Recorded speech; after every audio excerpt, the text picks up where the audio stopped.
Welcome to the Defending the Bible International Film Series. The following video contains samples of what you can expect within a class and presentation. These Biographies of the Bible classes were created specifically for churches and faith-based schools, and they can be customized to fit your church's current sermon focus. Thanks for watching.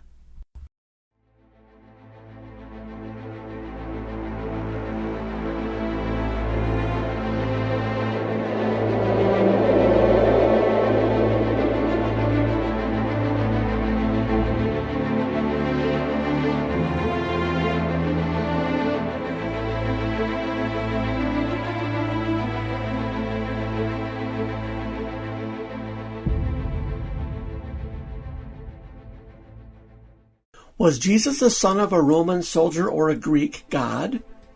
Was the Roman census that sent Joseph and his family to Bethlehem fiction? Some academic Bible skeptics claim that King Herod could not have ordered the murder of the male children of Bethlehem in an attempt to kill the young Jesus. What is the truth? How biblically accurate are the films, the Nativity story, the Bible, the Epic miniseries, and the young Messiah concerning the early life of Jesus? These and other important questions will be answered on Media Lies About Jesus, the Nativity and His Early Years.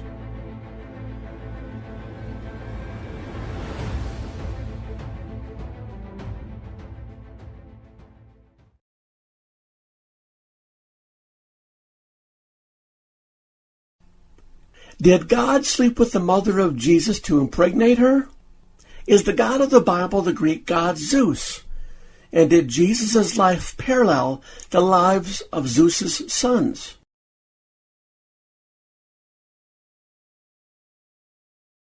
The source of this myth comes from In Search of Christmas on the A&E television network and the History Channel from 2002.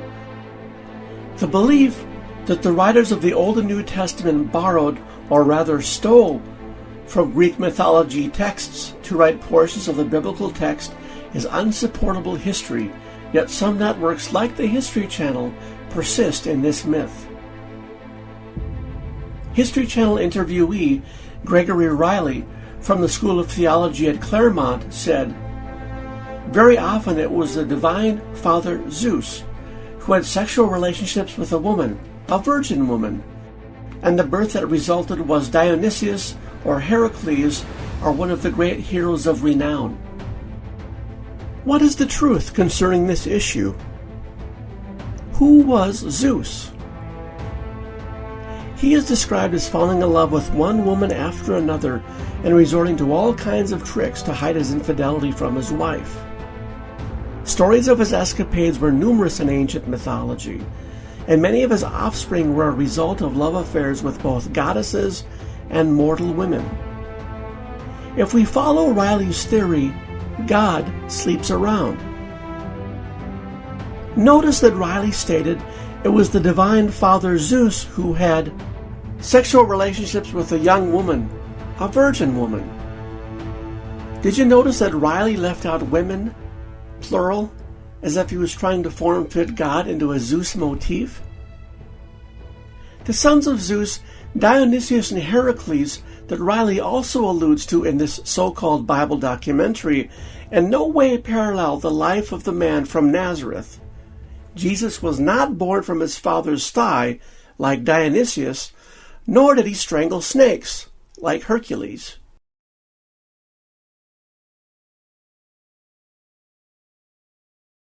Is it true that there was no census that prompted Joseph and the pregnant Mary to visit Bethlehem? The sources for this myth comes from Peter Jennings' reporting, The Search for Jesus on ABC from the year 2000, and Mary, Mother of Jesus, on Ancient Evidence on the National Geographic Channel from 2002. What is the truth concerning this issue? It is true that the census evidence circa 6 BCE that brought Mary and Joseph to Bethlehem has yet to be recovered archaeologically, but registrations did occur pre- and post-birth of Christ. A census from Bacchius, Egypt, circa 119 CE or AD, was uncovered, requesting citizens, taxpayers, to return to their original homes for registration. According to Dr. Paul Meyer, he, meaning Augustus, ordered many taxpayers to return to their homes of origin, according to his Acts of Augustus. The following are some of the census years recorded by Augustus. 28 BCE, 4,063,000 Roman citizens. 8 BCE, 4,233,000 Roman citizens were required to return to their original homes. This was 2 years before the birth of Jesus. 14 CE, 4,937,000 Roman citizens were required to return to their original homes.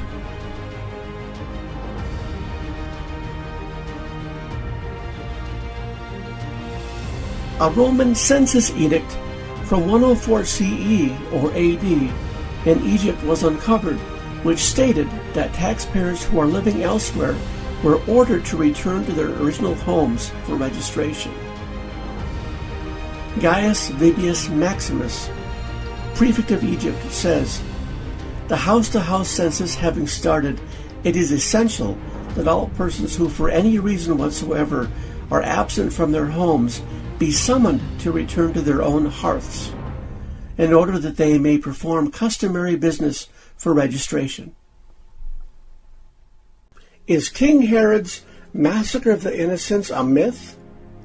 The source for this belief comes from Secrets of Herod's Reign on the National Geographic Channel and the Discovery Channel from 2007.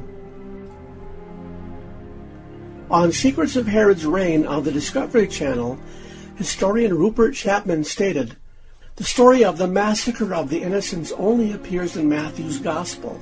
There's not a shred of evidence from any other source, historical or archaeological, that this event took place at all." In Secrets of Herod's Reign, Rupert Chapman also commented that only Matthew's Gospel contains the telling of the Massacre of the Innocents. This comment was clearly meant to delegitimize the event as history. Why does King Herod's Massacre of the Innocents only appear in Matthew's Gospel? Matthew is writing specifically to Jews and Christians within Israel, an audience that would clearly understand Matthew's use of Old Testament references to show his readers that Jesus is the promised Messiah. There would be little interest in genealogies and Old Testament prophecy outside of Israel at the time of his writing. Mark and John's Gospels begin just prior to Jesus' ministry, when Jesus is an adult, and Luke's Gospel was written specifically to Theophilus, a man whose identity and position is unknown, though it is believed that he was a Roman and not a Jew. Luke desired to mention other events not included in Matthew's Gospel, like Zechariah's angelic experience in the temple prior to the birth of his son John, who was to become the baptizer. Jesus' circumcision at the temple and the newborn being seen by the aging prophetess Anna and Simeon, who was promised he would see the Messiah before he died. On Secrets of Herod's Reign, interviewee Jonathan Price said, "Herod was the perfect king for the story." Price's use of the word story can allude to assumptions of textual fiction. So according to Price, Matthew could have been a writer of mythology with a grudge against higher authority. Did Matthew have animosity towards Herod to make up the story of the Massacre of the Innocents to defame Herod? There's no evidence for this archaeologically, or perhaps Matthew attacked Herod textually, simply because Jesus was the newborn king and Herod was the current king. Matthew needed a bad guy to complete his fiction like any good writer of drama. In other TV Bible documentaries, so-called Bible scholars have made the assumptions about other Bible characters and events. There is no archaeological evidence for this good guy, bad guy theory either. If Matthew was a writer of fiction, he needed a bridge between Herod and Jesus, right? That bridge would have to be the Magi, and Magi so far away. Why not have some local seer within the vicinity of Jerusalem talk to Herod about the newborn king? After all, Herod had to hear about the newborn king from the Magi or somebody before he could kill Jesus. Logically, from a fiction writer's perspective, why didn't Matthew simplify as Luke did? No Herod, no star, no Magi. Keep it simple. Plus, why pick the poor family of Joseph, originally of Bethlehem, to use in the story? It could have been any Bethlehem family if the story was a fabrication. Another observation. Why was it necessary for both the narrator and an interviewee on Secrets of Herod's Reign to mention that the Massacre of the Innocents is false history, not once, but twice? Apparently once isn't enough, as if the program was created specifically for the hard of hearing or those with short-term memory loss. After all, viewers need to be reminded that the Bible cannot possibly be true. Is it true that no archaeological evidence has been produced as of yet for the Massacre of the Innocents mentioned in Matthew chapter 2? Bethlehem and its surroundings were only a few miles away, so the murderous act could have been inflicted upon the insignificant populace quickly in order to kill the newborn king by Herod's soldiers. The soldiers could then return within a short period of time and keep their mouths shut. Undoubtedly, the families of the slain in Bethlehem did not know why their sons were murdered, and perhaps the soldiers were not dressed in military garb, so there could be no complaints against King Herod. The deaths of 15 to 20 males under 2 years of age from a small locale would have been considered insignificant in the ancient world, especially if there was no connection to a public figure like King Herod. What about the bones of the slain children? Couldn't they be recovered archaeologically? No. Their remains would have quickly dissipated once buried in that poor environment, unlike Egypt's Valley of the Kings, where the pharaoh's remains were sealed in tombs cut into deep rock and embalmed with natron, a drying agent. One must also remember that within a year of this event, those guilty of this murderous act would also be dead, according to Matthew 2:19 and 20. The news of the massacre, if it got out, would have quickly evaporated after the death of King Herod. Was King Herod capable of committing infanticide? King Herod, the great builder of Herodian, Massacre, the temple at Jerusalem, and many other locations, was plagued with madness and paranoia. Aristobulus, the nephew of Herod, became a popular figure amongst the people of Jerusalem, and Herod feared that Aristobulus had higher goals than simply being another Brad Pitt. Aristobulus was made high priest, and soon after was drowned on orders of Herod at Jericho. Herod's reign grew darker with the murders of his wife Mariamne and Herod's mother-in-law Alexandra. In 7 BCE, Herod had his sons strangled. A year later, Jesus would be born, and King Herod would plot the massacre of the innocents. Was Herod capable of such cruelty? Yes. Did Herod order the deaths of infants in and around Bethlehem? Yes. Did the Discovery Channel claim this event was mythological? Yes. Why? Because it is their premeditated belief that the Bible is fiction. The mere fact that they failed to interview anyone supportive of the gospel event in some form of neutrality is proof enough of their bias.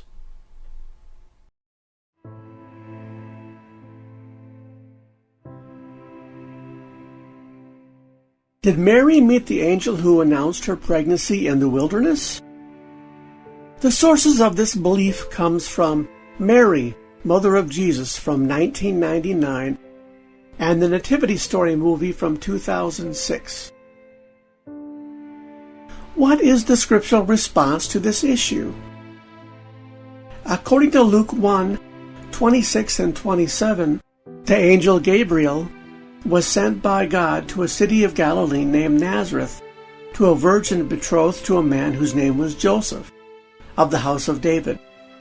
The virgin's name was Mary. The scriptures tell us that Mary was not in the wilderness, but in town during this encounter. Why is this important? If a Bible film is produced, it's reasonable to assume that it would be scripturally accurate.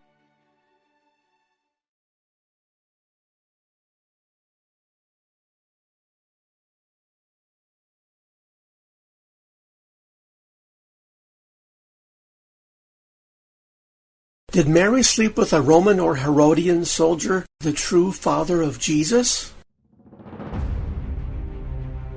The source for this belief comes from the Nativity story movie from 2006. What is the truth about this issue? A 2nd century atheist named Census introduced the Roman soldier Pantera myth. This myth was rebutted by the Christian theologian Origen, who taught in Egypt in the 2nd century, only to be loosely reintroduced into the 2006 film The Nativity Story and other productions. Although there was a Roman soldier named Pantera or Panthera who lived during the time of Christ's birth and afterwards, there was no historic support that Pantera ever knew Mary. Dr. Ben Witherington of Asbury Theological Seminary stated in his blog dated February 6, 2007, Number 1. Pantera was not a Roman soldier in 6 to 2 BCE, the period in which Jesus was born. 2. Mary grew up in a strict honor and shame culture, and every indication we have is that she was exceedingly young when she became betrothed to Joseph and pregnant via the Holy Spirit, barely a teenager. We then have to ask the question how such a girl would have even have met Pantera of Sidon, a man who lived 40 miles away in a different province and was not yet a soldier. Even more to the point, since young daughters were closely watched and protected in devout Jewish homes, we must not think of her ever being alone with any strange man at the age of 12 to 13, much less a pagan. This is simply not true to first century Jewish life in a devout home. Sadly, the scenario about Jesus being the son of a Roman makes for great controversy and viewership. The probable motivations for including this in the film. Next time on Media Lies About Jesus. Did an angel, disguised as a child on the street, talk to Joseph in Nazareth? What does the Bible tell us? Is it true that the Magi did not follow the Star of Bethlehem to find Jesus? Was Mary's palm read by an occultist? Both of these events are depicted in the Nativity story film as true. Did the young Jesus kill a bully and then resurrect him? These scenes are in the 2016 film the young Messiah? Was Jesus' identity as the Messiah purposely kept from him by his parents? Did Jesus' parents tell him not to heal people? These questions will be answered in part 2 of Media Lies About Jesus.